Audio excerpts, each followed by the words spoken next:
Barakatah Yahweh, Barakatah Yahweh Shai, Bahasham, Barakahak Barakatum. First and foremost, I want to give all praises, glory, and infinite honors to Yahweh, Bahasham, Yahweh Shai.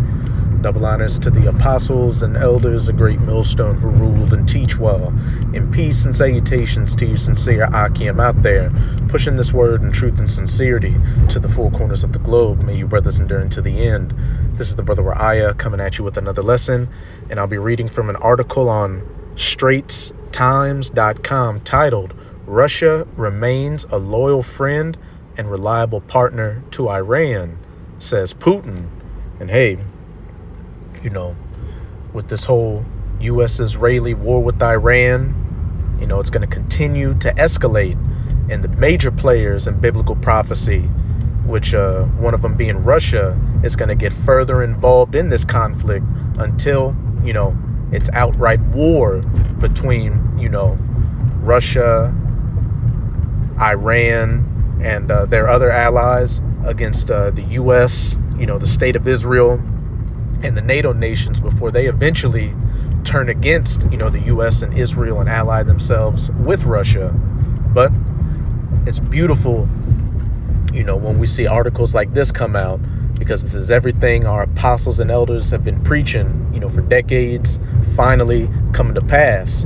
As it says in Romans, our salvation is nearer than when we believed. The war of Armageddon, or the battle in the valley of Jehoshaphat, which is what that war in Iran is leading towards, and, you know, the rollout and mandatory implementation of the mark of the BEAST, which is that micro C-hip implant. Hey, they're all around the corner. So now more than ever, to you sincere Akim and Akwat out there, they have it all 10 toes down in this truth, making your calling and election sure, because our Redeemer draweth nigh. But let's get into this article. Russian President Vladimir Putin congratulated Iranian leaders on Nowruz and said Moscow remained a loyal friend and a reliable partner to Tehran, the Kremlin said on March 21st. The extent of Moscow's support for Iran, though, is in dispute.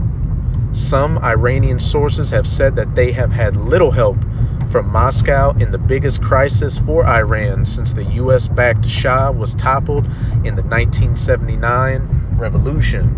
Well, hey, the prophets of Yahweh Bahasham Yahweh Shai, chiefly of GMS, a great millstone, are here to tell you Iranians that, you know, when everything's said and done, Russia's going to be your chief ally out here.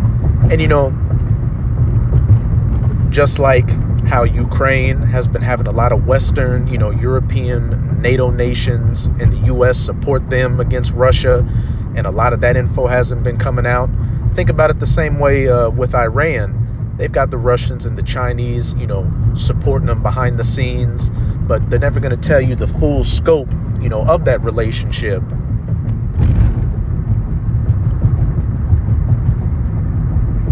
Mr. Putin sent congratulations to Iran's supreme leader, Ayatollah Mojtaba Khamenei, and Iranian President Masoud Pezeshkian on the Iranian New Year, the Kremlin said. Vladimir Putin wished the Iranian people to overcome the harsh trials with dignity and stressed that in this difficult time, Moscow remains a loyal friend and reliable partner of Tehran, the Kremlin said.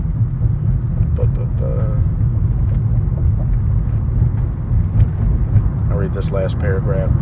Russia says the U.S. and Israeli attacks on Iran have thrust the entire so-called Middle East, because it's really Western Asia, into the abyss and triggered a major global energy crisis, while Mr. Putin condemned the killing of Iranian Supreme Leader Ayatollah al-Khamenei as a cynical murder.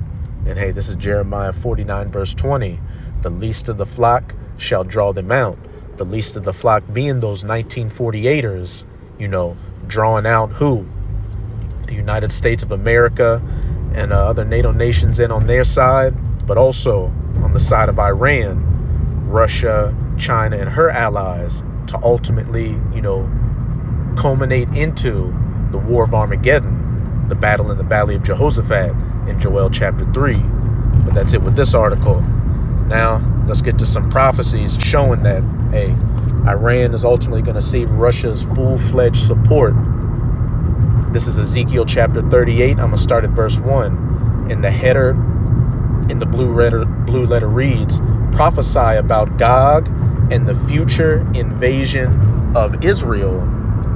Verse 1. And the word of Yahweh came unto me, saying, Son of man, set thy face against Gog, the land of Magog.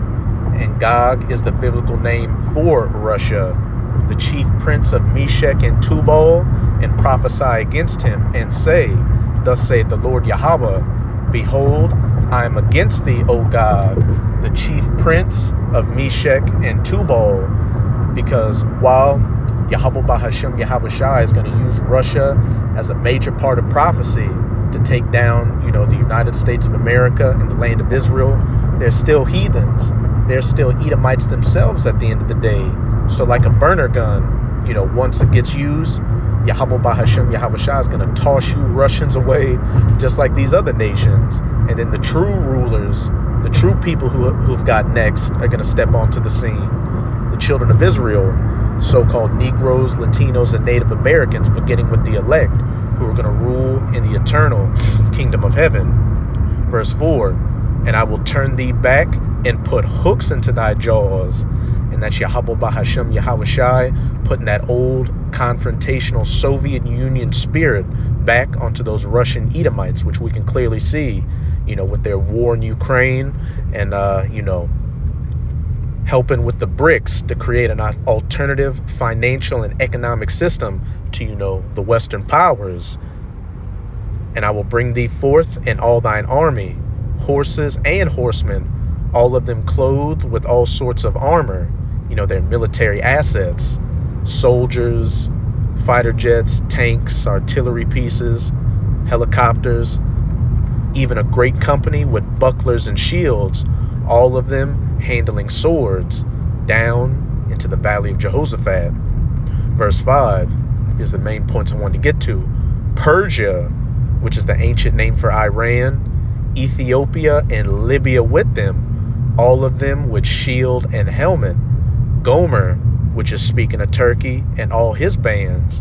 And while Turkey is a NATO member right now, there's going to come a point to where Turkey is going to completely abandon the West for the East, which, brothers and myself have done plenty of videos in the past showing how Turkey's been doing a lot of fence sitting, but also been building up a lot of their relations with Russia, economically and militarily to an extent. And all his bands, the house of Togarmah of the North Quarters, and all his bands, and many people with thee. And if you look at outside of Turkey and, Iran, some of these nations that were mentioned, they have, some military and economic ties with Russia, as we speak, especially through the BRICS. Verse 7, be thou prepared and prepare for thyself, thou and all thy company that are assembled unto thee, and be thou a guard unto them. Russia being a guard unto these other nations, especially these weaker nations like Iran. So going back to, what was posed in that article, they said that, Russia's, help towards Iran hasn't been as significant as it should be. Well, according to biblical prophecy, when it really matters, that's when that bear Gog is going to come into full play. Verse 8, after many days thou shalt be visited. In the latter years thou shalt come into the land that is brought back from the sword and is gathered out of many people against the mountains of Israel. Speaking of the land of Israel. And this doesn't mean that those people over there right now, are the people of the Most High. They're Amalekite Edomites who have appointed that land into their possession, as it says in Ezekiel chapter 36, verse 5, which have been always waste, but is brought forth out of the nations, and they shall dwell safely, all of them. And another thing, which, what's beautiful is the only other, book to mention Gog in prophecy is Revelation 20, which we're going to get into. And in Revelation 20, there's a time skip. It talks about that 1,000 years when the devil shall be loosed. But that's not talking about the 1,000 years after the kingdom of heaven. That 1,000 years has already taken place, back during the late, at the end of, the medieval period, which was about 1,000 years. And then in the late 1300s going into the 1400s, that's when Satan was loosed out of his prison. Esau coming back into power during the Renaissance, the rebirth of that Roman way into the earth. But I say that to say this: Ezekiel 38 has some time skips as well. While these verses are talking about Gog or Russia coming against the land of Israel, the mountains of Israel, when it talks about them dwelling safely, it's jumping to the future when the children of Israel, the true children of Israel, are back in the land and are dwelling safely. And that's after, the War of Armageddon. Those Russians aren't going to come back into power after 1,000 years and attack the true children of Israel when they're at peace. You have to have the Spirit dealing with you to be able to, see these things. Verse 9, thou shalt ascend and come like a storm, and thou shalt be like a cloud to cover the land, thou and all thy bands and many people with thee, thy horses and horsemen, with armor and bucklers and shields, as well as Persia, Gomer, and all these nations coming against those 1948ers, which we can see, as this U.S.-Israeli war against Iran, intensifies. More and more nations are turning against the U.S. in the 1948ers. You've even got a lot of those, Gulf states, so-called Arab or Ishmaelite nations, starting to give that side eye to the U.S. because they're seeing that all that military defense the U.S. was supposed to have for them, they've been taking it and using it to defend the 1948ers, leaving them high and dry, which is going to play into 2nd Esdras chapter 15, when the dragons of Arabia shall join battle with the Carmanians, speaking of the Iranians, to waste a portion of the land of the Assyrians. Verse 10, thus saith the Lord Yahweh, it shall also come to pass that at that same time shall things come into thy mind, and thou shalt think an evil thought to come against those 1948ers in the Holy Land. And thou shalt say, I will go up to the land of unwalled villages. I will go to them that are at rest, that dwell safely, all of them dwelling without walls and having neither bars nor gates. And for the longest time, up until recently, those 1948ers were dwelling safely. Why? Because they had the U.S. backing them, and they had a military advantage against those nations. But now nations such as Iran have built up, parity with them. Hence why they're able to get past those anti-missile defense systems like the Iron Dome and just hammer those 1948ers over there. Verse 12. And also, this can be speaking about America as well, because this is the land that dwelleth carelessly. Here we are in the midst of a major war with Iran that's going to lead, to World War III and the War of Armageddon, which, U.S. commanders have told their soldiers as much when they said, you're going to fight in Armageddon for the return of so-called Jesus. But what do you have? The average everyday American still going about their daily life like nothing's ever going to happen. Well, hey, things are getting ready to change very quickly. And what it's ultimately going to end in is Russia shooting nuclear missiles onto this place, as well as onto the land of Israel. Verse 12, to take a spoil and to take a prey, to turn thine hand upon the desolate places that are now inhabited, and upon the people that are gathered out of the nations. And those 1948ers, where did a lot of them come from? From Central and Eastern Europe after World War II into that land, gathered out of many nations, which have gotten cattle and goods that dwell in the midst of the land. And, since, it's a desert land over there, because the true children of Israel aren't living in that land, they have to have a lot of things imported in there to sustain themselves. But as we can see in Ezekiel 38, Gog or Russia will ultimately help Persia or Iran against, the U.S. and the state of Israel, which, before I go to my last precept, I'm going to reread this last paragraph.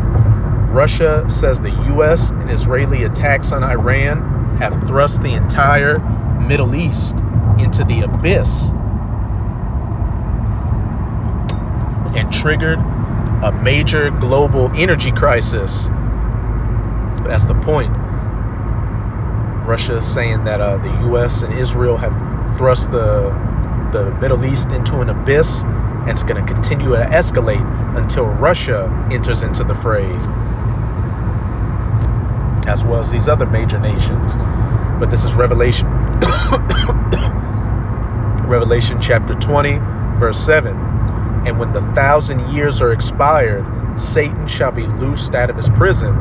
And like I was saying earlier, this is speaking about after the medieval period, when the Southern Kingdom, the so-called Negroes, so-called black, so-called African American as they're known today, Judah, Benjamin, and Levi of the nation of Israel were ruling in Europe.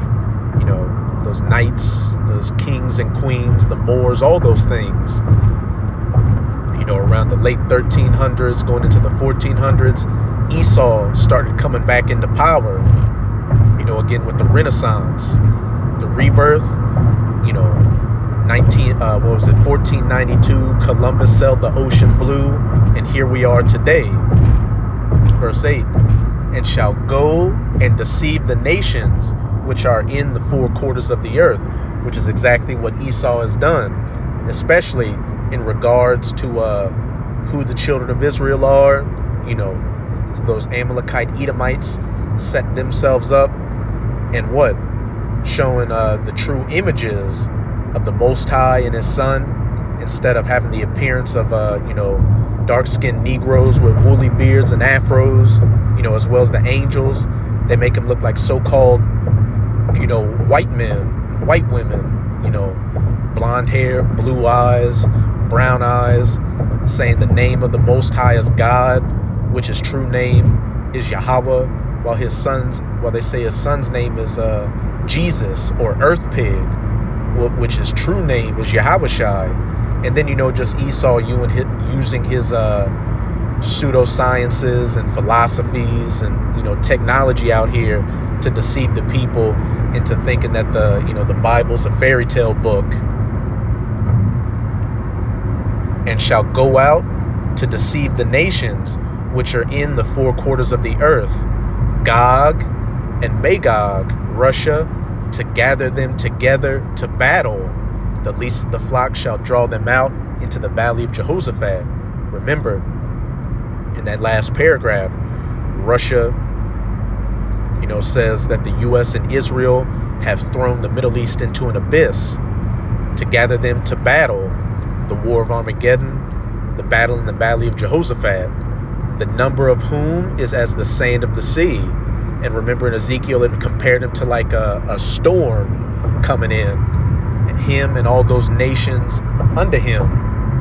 Verse 9, and they went up to the breadth of the earth and compassed the camp of the saints about, and the beloved city, the mountains of Israel, the land of Israel, but not the true people of Israel. And fire came down from the Most High out of heaven and devoured them. Because while those nations are going to be fighting in that region and nuclear missiles are going to be shot, hey, those 1948ers are going to get wiped out. America's going to get hit with nuclear missiles and wiped out. But also those other heathens, Gog, Persia, Iran, Turkey or Gomer, and those NATO nations, missiles are going to hit them. And there's going to be a lot of dead soldiers anyway from that war going on. And Yahushua is also going to get into the mix when you read 2nd Ezra chapter 13. The man that came out of the sea, which is speaking of the Shemaims, or the heavens, upon that great mountain, that massive chariot, or so-called UFO that Yahushua is going to return in. And it said he would shoot fire onto these nations to where nothing would be perceived but dust and smell of smoke. And also, you know, the land of Israel is going to get hit with nukes. But again, and they went up to the breadth of the earth and compassed the camp of the saints about and the beloved city.